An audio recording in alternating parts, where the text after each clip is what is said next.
नमस्कार, आप देख रहे हैं कैपिटल टीवी का खास शो वाटर वॉर। मैं हूं परवीन शेख।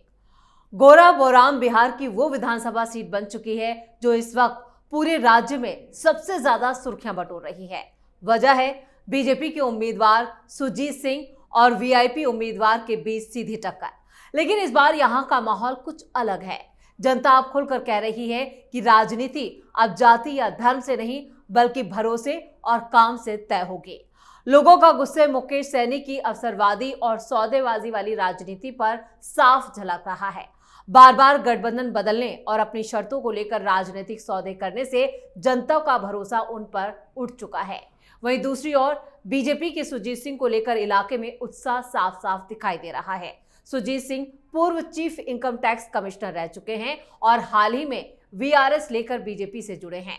प्रशासनिक अनुभव और ईमानदार छवि को लेकर जनता उन्हें एक बेहद विकल्प के रूप में देख रही है, यानी एक मजबूत विकल्प। लोगों का कहना है कि अब उन्हें ऐसा उम्मीदवार मिला है जो व्यवस्था को समझता है और विकास की सोच रखता है। यही वजह है कि गोरा बोराम की जनता इस बार क्षेत्र की जनता के लिए काम करने वाले उम्मीदवार को वोट देने का मन बना चुकी है। और इस पर चर्चा के लिए स्टूडियो मौजूद हैं कैपिटल टीवी के executive editor Rajeev Singh. Sir, आपका बहुत बहुत स्वागत है। धन्यवाद। जिस तरह से बिहार को लेकर सियासी सरगर्मियां तेज हैं, लेकिन उस बीच एक बड़ी खबर ये आ रही है कि गोरा बोराम से जो चुनाव लड़ने वाले थे वीआईपी के चीफ यानी मुकेश सैनी, वो अब भाग चुके हैं। क्या है इसमें सच्चाई और कितना दम? सच्चाई क्या, बिल्कुल आप सही कह रही हैं। देखिए, मुकेश सहनी कोई नए भगोड़ा नहीं है। आप इनका पूरा इतिहास देखें, इनका पास्ट खंगाल के देखें तो कभी वो महागठबंधन में जाते दिख रहे हैं, कभी एनडीए में। एनडीए ने तो इनके ऊपर इतना विश्वास जताया था, 11 सीटें दी थी जी, मंत्री पद भी दिया। लेकिन अब है ना कि जो परिपाटी रही है शुरू से भागने की, तो वहाँ से फरार हो गए। और अभी भी वो चाह रहे थे कि इस तरह से एनडीए में आ जाए।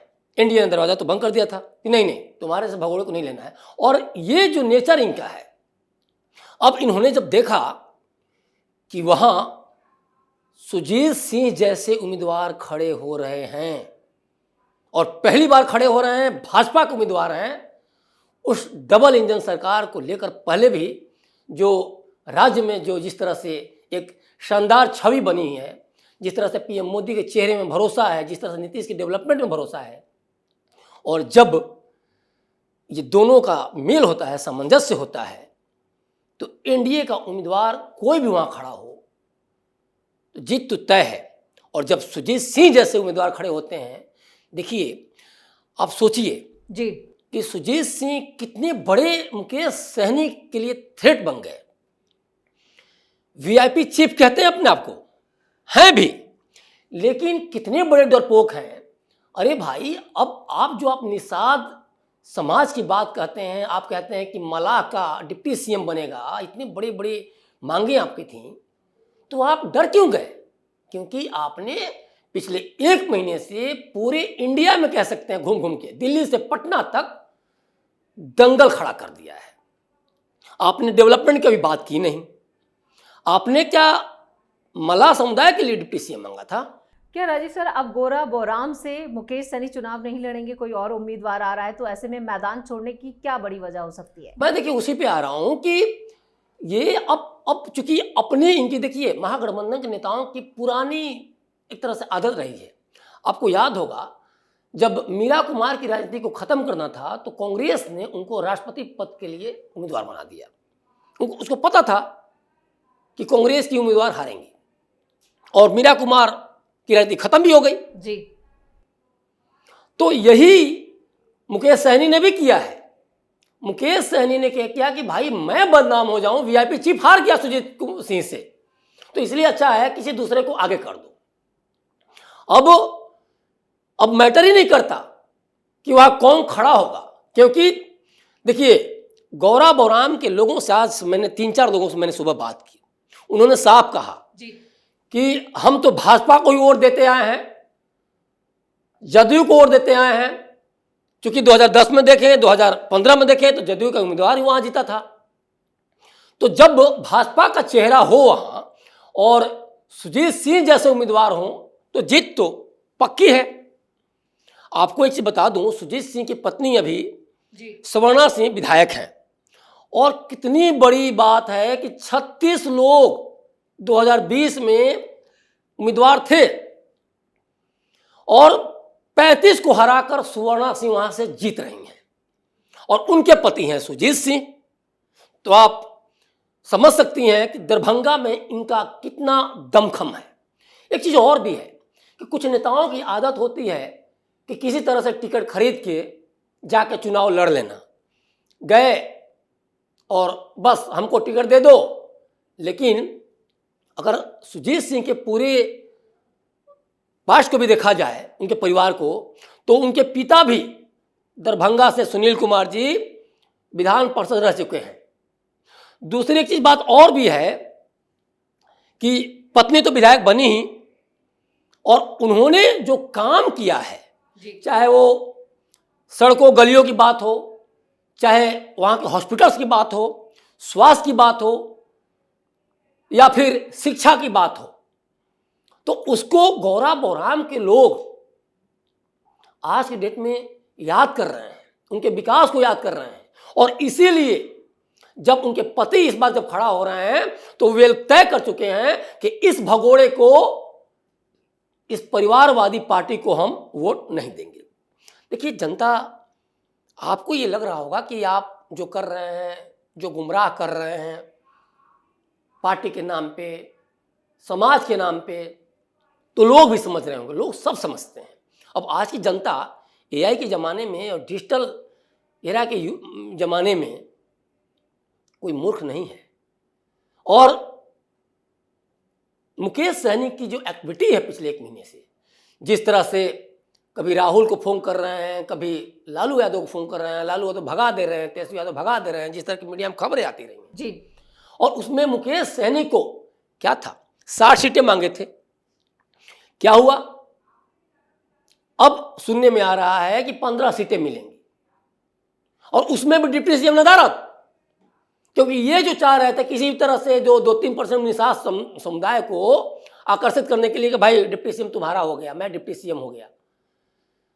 तो आप कभी परिवार के लोगों को खड़ा करने की कर रहे हैं, कभी खुद को डिप्टी सीएम बनने की बात कर रहे हैं। तो इससे क्या पूरे बिहार की सारी जो जातियां, उनका डेवलपमेंट हो जाएगा क्या? आप कर लें क्या? मन में तो शुरू से ही चोर है।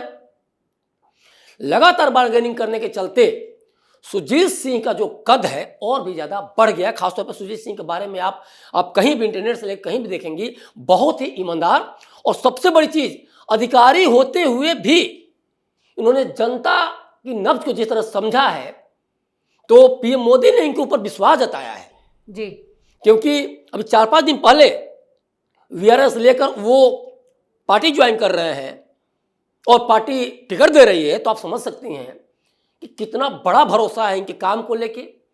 खासतौर पर सुवर्णा सिंह ने जो एक अपना एक छवि जो बनाई है गौरा बौराम में, तो उसको लेके और इसके चलते विश्वास जब जताया जा रहा सुजीत सिंह पे, तो ये भाई प्रशासनिक अनुभव है वर्षों का, तो ये साफ साफ दिख रहा है कि वो प्रशासनिक अनुभव अब गौरा बौराम की जनता को उसका फायदा मिलेगा, और लोग पहली बार इतने ज़्यादा उत्साहित हैं कि कम से कम वीआईपी के मुकेश सहनी ने जिस तरह से हमारे एरिया को बदनाम कर रखा है, तोल मोल भाव, या फिर जिस तरह से वो भाग गए और किसी को भी यहाँ खड़ा करके गौरा बौराम को एक तरह से तिलांजलि देना चाह रहे हैं, तो कम से कम थैंक्स गॉड कि सुजीत सिंह जैसे उम्मीदवार भाजपा की तरफ से खड़े हो रहे हैं, और उनमें गौरा बौराम की जनता डेवलपमेंट की छवि देख रही है, और डबल इंजन की जो सरकार है उसका फायदा देख रही है कि आने वाले समय में हमें हमारे क्षेत्र को एक ऐसा नेता मिलेगा जो कि गौरा बौराम के लिए एक नया इतिहास बनाएगा। लेकिन राजीव सर, जो गौरा बौराम सीट है उस पर अभी तक जो मुकाबला बताया जा रहा था वो सीधे तौर पर मुकेश सहनी और सुजीत सिंह के ही बीच था, बीजेपी वर्सेस वीआईपी। लेकिन अब खुद मुकेश सहनी ने तो यहाँ पर कहें कि हथियार डाल दिया, सरेंडर कर चुके हैं वो पूरी तरह से। तो अब जो उम्मीदवार आएगा, तो क्या अब बीजेपी की जीत पूरी तरह से सुनिश्चित, यहाँ पर बड़ी हार महागठबंधन की? देखिए, मैंने तो साफ कह दिया, जब वीआईपी चीफ मुकेश सहनी, देखिए मुकेश सहनी क्यों चर्चा में है, अगर मैं आपसे ये पूछूं कि मुकेश सहनी क्यों चर्चा में है, लोग यही बोलेंगे कि तोल मोल भाव के लिए, इधर से उधर भागने के लिए। क्या कह रहे थे पहले? 60 सीट दो, डिप्टी सीएम दो। अब क्या बात हो रही है, क्या मीडिया में आ रहा है? 2 एमएलसी दे दो, एक सांसद दे दो, राज्यसभा सांसद दे दो, और बस 15 सीट दे दो। अरे भाई, तुम्हारा कोई जमीर है या नहीं है? जनता के लिए कुछ सोचा है? कुछ प्लान है, रोड मैप है, विजन है, या फिर अपने लिए सीटों की मोल भाव चल रही है?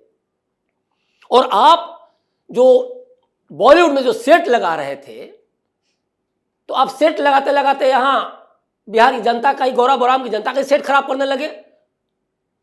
गौरा बौराम की जनता को क्यों वोट दोगी? जब मुकेश सहनी पे ही राजी नहीं थी, क्योंकि देखिए पार्टी का अध्यक्ष तो मैटर करता ही है जी। अब वो किसको खड़ा करते हैं उसका कोई मतलब नहीं है, कोई मायने नहीं है। और जब सुजीत सिंह जैसे वहां उम्मीदवार हो, जब सुवर्णा सिंह का काम बोल रहा हो, जब वहां की जनता, मैंने बताया 3-4 लोगों से बात की तो मैंने बोला कि आखिर क्या लग रहा है, क्या माहौल है, तो उन्होंने साफ बोला। जबकि सुबह में मुकेश सहनी के नाम नहीं आया था, ये दोपहर करीब में आया था जी। अब बस वो कुछ देर के लिए आया और फिर ये बयान देते ना, मैं चुनाव ही नहीं लड़ूंगा।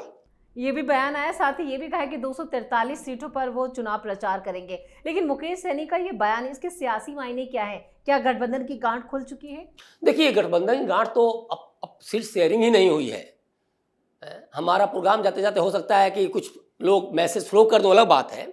लेकिन मैं वही कह रहा हूं कि जिस तरह से सुवर्णा सिंह ने काम किया है, जिस तरह से वहां के लोगों के बीच में जो मैसेज हमारे को सुबह में मिला कि लड़ाई कहीं नहीं है, लड़ाई एक तरफा है आज के डेट में।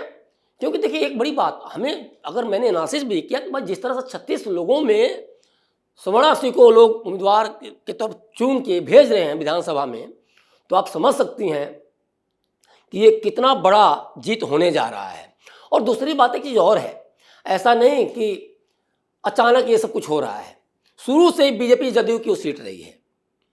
और चूंकि एक बड़े प्रशासनिक अफसर, IRS इंडियन रेवेन्यू जो सर्विस है, उसका कोई सोचिए चीफ जो कमिश्नर हैं खासतौर पे इनकम टैक्स के, तो वो कितनी बड़ी बात है कि क्या अनुभव होगा, किस लेवल की सोच रखते होंगे और क्षेत्र के लिए वो कितना कुछ कर पाएंगे, ये जनता देख रही है। आप एक बात और समझें, आप पीएम मोदी को एक तरफ खड़े कर दें, एक तरफ राहुल गांधी को खड़े कर दें, आप एक तरफ तेजस्वी को खड़े कर दें, एक तरफ नीतीश कुमार को खड़े कर दें। वैसे ही है गौरा बौराम में सुजीत सिंह और मुकेश सहनी। मैं दूसरी बात छोड़िए, मैं मुकेश सहनी को ही खड़ी कर लीजिए आप, तो मुकेश सहनी बॉलीवुड में सेट लगाने वाला इंसान, यूपीएससी कंप्लीट करना आसान है क्या? उसमें भी IRS। हम लोगों ने यूपीएससी तैयारी की, हमें पता है कि कितने पापड़ बेलने पड़ते हैं। तो जो फायदा गौरा बौराम को सुजीत सिंह जैसे उम्मीदवार से होगा और जो फायदा डबल इंजन सरकार से होगा, चाहे नीतीश कुमार या मोदी के जो डेवलपमेंट कार्य से होगा, वो मुकेश सहनी कुछ नहीं कर सकते हैं। क्योंकि देखिए जिस तरह से लड़ाइयाँ महागठबंधन में चल रही है, अभी भी देखिए आज सुबह 48 उम्मीदवारों का नाम ऐलान कर दिया, राजद ने कुछ ऐलान ही नहीं किया है, लेफ्ट अलग दौड़ रही है, कहीं कुछ नहीं। ये क्या करेंगे कुछ भी समझ में नहीं आ रहा। तो बिहार की जनता ये तय कर चुकी है कि ये ऐसे लड़ते रहेंगे और वही बिल्लियों की लड़ाई होगी, कभी किसी को रोटी कम, किसी को रोटी ज़्यादा, और लास्ट में सब सत्यानाश हो जाएगा। तो तय मानिए गौरा बौराम से जो मुझे अभी तक से लग रहा है, सुजीत सिंह की जीत पूरी तरह से पक्की ही नहीं है, बल्कि बहुत बड़ी जीत होने जा रही है, ये एकदम तय माना जा रहा है। चलिए राजेश सर, इस तमाम जानकारी के लिए और सटीक विश्लेषण के लिए आपका बहुत बहुत धन्यवाद। धन्यवाद। इतना तो साफ है कि गौरा बौराम की जनता अब मोलभाव की राजनीति से तंग आ चुकी है। वीआईपी उम्मीदवार चाहे जो भी हो, मुकेश सहनी पिछले 1 महीने से लगातार अपनी मांगों को लेकर जिस तरह से भटकते रहे, उन्होंने सबका बड़ा बेड़ा गर्क कर दिया है। और यही वजह है कि महागठबंधन ने भी उन्हें गंभीरता से नहीं लिया, जबकि बीजेपी ने सुजीत सिंह जैसे प्रशासनिक अनुभव और साफ सुथरी छवि वाले उम्मीदवार पर भरोसा जताया है। पीएम मोदी का विश्वास सुजीत सिंह के साथ है, और जहां मोदी नीतीश की बात आती है और उम्मीदवार भी ईमानदार और कर्मठ मिल जाए तो सोने पर सुहागा हो जाता है। रिजल्ट चाहे अब जो भी आए, लेकिन अभी से ही साफ दिख रहा है कि गौरा बौराम में इस बार सौदेबाजी नहीं बल्कि स्थायित्व और विकास की राजनीति जीतने जा रही है। इस खास शो में इतना ही। वीडियो कैसा लगा कमेंट करके अपनी राय जरूर दें। वीडियो को लाइक करें, शेयर करें और कैपिटल टीवी को सब्सक्राइब जरूर करें। धन्यवाद।